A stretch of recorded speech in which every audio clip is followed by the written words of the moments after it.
Hey, my name's Monroe, and in this video I'm going to talk about the 10 general physical skills and how we can use this model to assess our fitness and determine where best to use our time in the gym. So this is part 2 to a video that I made a few months ago called CrossFit Explained Methodology and Programming. And in this video I want to dive a little bit deeper into the 10 general physical skills and how we can use this concept to look at our training and look at our progress over time. If you want to be better at CrossFit and you want to do better in the Open this year, you need to look at your training critically and decide how you're spending your time in the gym. If you are always working on the areas of your fitness that you've already achieved a pretty high level, then you're wasting a lot of your time and you will progress slowly. The 10 general physical skills was created by Jim Crawley and Bruce Evans of the Dynamax Medball Company, and this list is widely accepted by exercise physiologists as the 10 aspects of human movement. These 10 physical skills are cardiovascular respiratory endurance, stamina, strength, flexibility, power, speed, coordination, agility, balance, and accuracy. When we look at a training program like CrossFit, we look for it to improve all 10 of these areas of fitness. We're not looking for dominance in strength or dominance in cardiovascular respiratory endurance without having flexibility or accuracy or stamina. Most people would agree that the fittest person will have mastered all 10 of these domains. Cardiovascular respiratory endurance is the body's ability to gather, process, and deliver oxygen.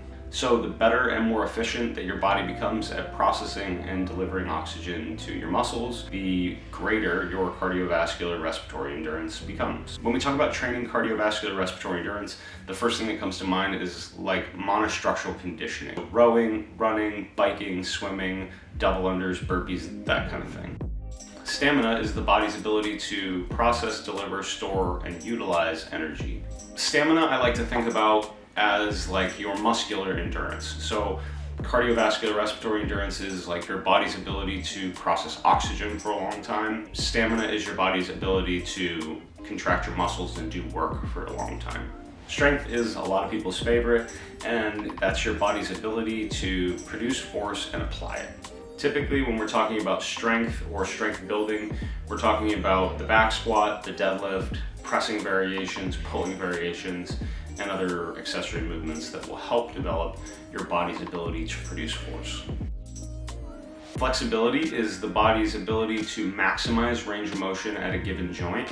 So if you are maximally flexible in the knees, you can squat to a full depth and use the full length and power of your muscle. Now, flexibility for a lot of people is not the most exciting thing to train in the gym, but it is very important when we talk about accruing a high level of fitness, because a lot of the other strength and power movements are hinged on having a high degree of flexibility. If you can't get into a good position, you're not going to be able to lift maximal loads. So flexibility is super important. Spend your time working on your mobility.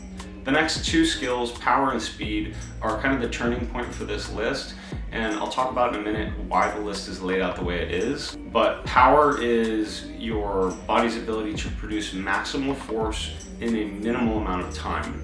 The first thing that comes to mind when I think of this is heavy deadlift and being able to accelerate a very heavy load very quickly off the ground. Speed is the body's ability to reduce the cycle time for a given movement. So in CrossFit, we can think about that like touch and go reps. We can think about that like reducing the cycle rate for your wall ball shots, or we can think about it like running and picking your feet up faster. Coordination is your body's ability to combine several distinct movement patterns into one singular movement pattern. When I think of coordination, the first thing that comes to mind is double unders and being able to time the jump of your feet with the flick of your wrist. There's a lot of things that require coordination, including a lot of our weightlifting movements that requires coordination between your joints to move simultaneously. Agility is another really important one, which is your ability to move from one movement pattern efficiently to another movement pattern.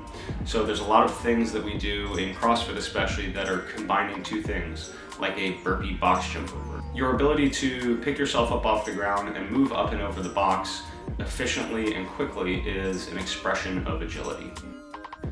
Balance is the body's ability to control your center of gravity in relation to your support base.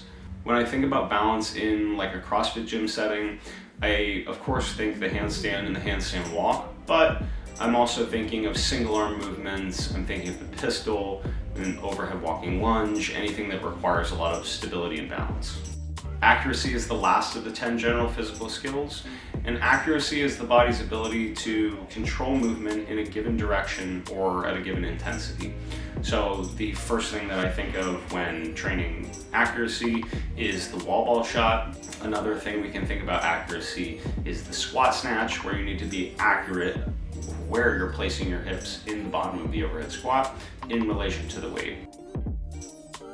So that's the 10 general physical skills, that's the list. And these skills are laid out in a very specific way. The top 4 in this list are physiological adaptations to fitness, and they are developed through training. The bottom 4 are neurological adaptations to fitness and are developed through practice. The middle 2, power and speed, are a combination of all of the other 8. So it's a combination of your training as well as your practice. When you're talking about training in general and making improvements in any of these 10 areas, we can't go without talking about sleep.